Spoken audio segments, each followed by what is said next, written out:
Originating in Japan, the art of cosplay has morphed into one of the biggest industries in Western culture, and it's events like MCM Comic-Con London where its influence is undeniably powerful.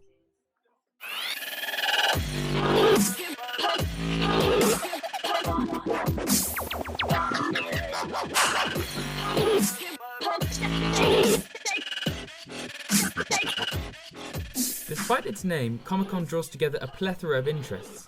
More than 120,000 people turn up to the London leg of the event every year to indulge in anime, manga, comics, film, and gaming. The interest in cosplay is not only from the performer's perspective. There's a huge fan base that surrounds cosplay. Chloe Warburton, a UK cosplayer who goes by the name of Alien Queen, is an example of someone who adores the culture that surrounds cosplay and is lending a hand in creating a stronger UK community.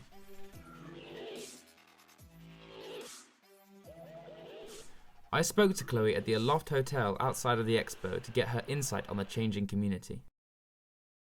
How long have you been doing this for then? 5 years. 5 years? Yeah. And how did it start? Friends did it first. And then they said they were doing this thing called MCM, and I was like, oh, it sounded really interesting, and I decided I would try it. So I went for a day back in 2010. Have you missed any since then? Nope. I think cosplay can be whatever you want it to be. I don't see why there should be any boundaries.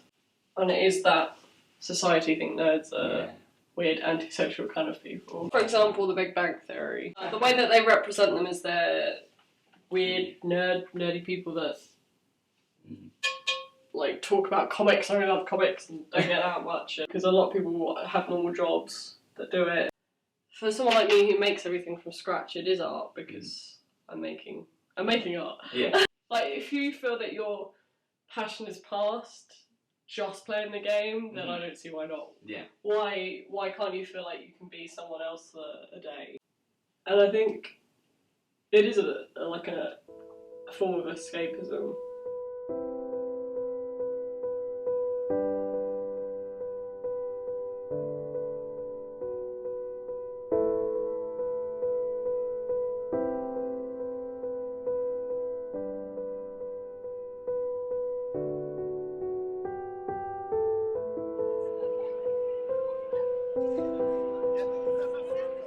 To so many people, this is more than just a hobby, and Chloe makes a good point. Where is the respect for this culture? I spoke to Chloe's partner, Nathan, who partially identifies himself with the gothic culture and has found it harder to be taken seriously. You'll get abuse at work or when you're trying to find a job. It's just not represented enough, so I feel like people don't have an understanding, and it's the same with cosplay. People just don't understand it, so like that guy who got attacked in his hotel. It's just like people feel, I don't know if they feel threatened or I really don't understand why that happens, but it does. It's just crazy, but I don't know, it's just the way it is, I guess, unfortunately. It's easy to understand the struggle, fighting for something that consumes such a large part of you only to be looked down on by the larger parts of society is something that is receiving a lot of attention, but the stigma against cosplay is still evident. I'm proud of what I do. A lot of people do keep it down in what jobs they've got, but I don't need to do that. It is that big a part of my life. People already know that about me.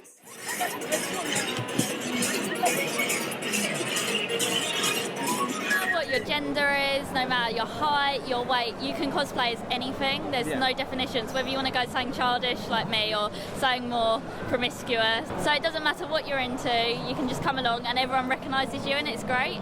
It's a celebration away from day-to-day life.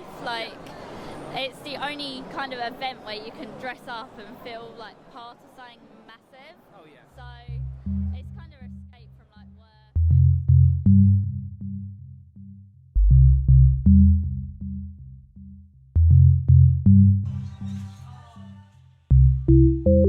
Outside of their costumes, every person at the expo is the same.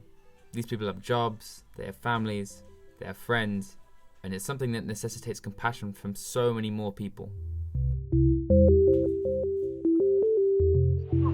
I nearly gave up at one point just because of the way the community was going, but I was like, nah, I do this because I enjoy it, and I like making stuff, so I'm going to stick with it. regardless of whether I'm popular or not. Like there was a point where I was just doing it because I like the attendance, but I don't need that anymore. I don't need it. I get it, but I don't crave it.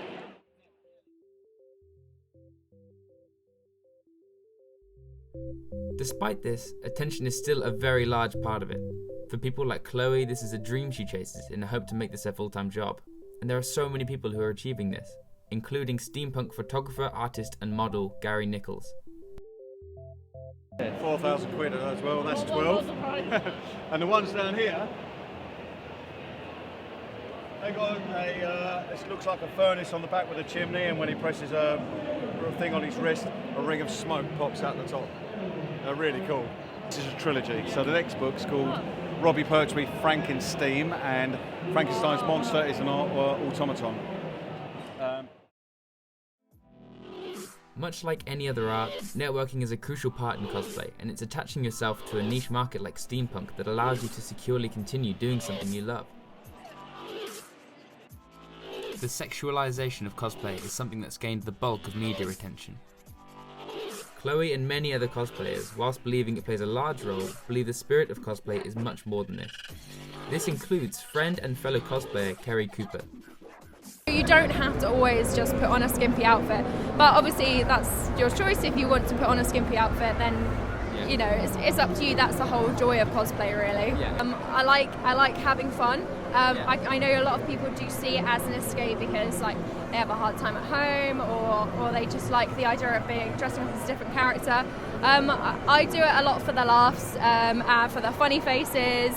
It's a lot of just having fun with your friends and like with other people who share the same passion, really. The guys that I'm friends with now, this is essentially like our meeting up spot. We go to conventions together, we plan cosplays together. It's what we do, it's how we stay connected, really. It is a great way of meeting new people and people who have the same interests as you, really. It's the way characters are drawn. It's the costume choices, yeah. And the skimpy ones will always be the more like popular ones, always. No, I've had a really good time. I haven't seen as many people as I'd hoped, but I always find out with Expo now that I never see anyone that I know. I think it's a different crowd. It's evolved, changed since I've been open. I was going to say, you've been at it for 5 years.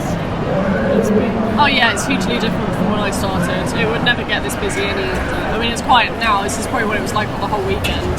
And obviously it was half the size of this. If you want to get noticed, you have to deal with... Have you heard of 4chan? Yeah.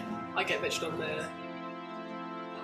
I've had everything from my body shape, triple R, my style of cosplay, the way I make stuff, who I work with, all of it. That's just like part of it.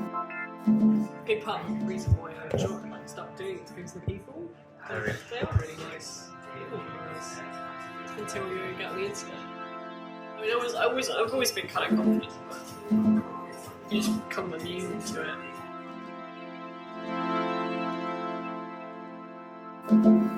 The cosplay community is growing. It's undeniable that there needs to be a change in the way it is perceived, and in a world as socially aware as it is right now, it's the perfect time for exactly that.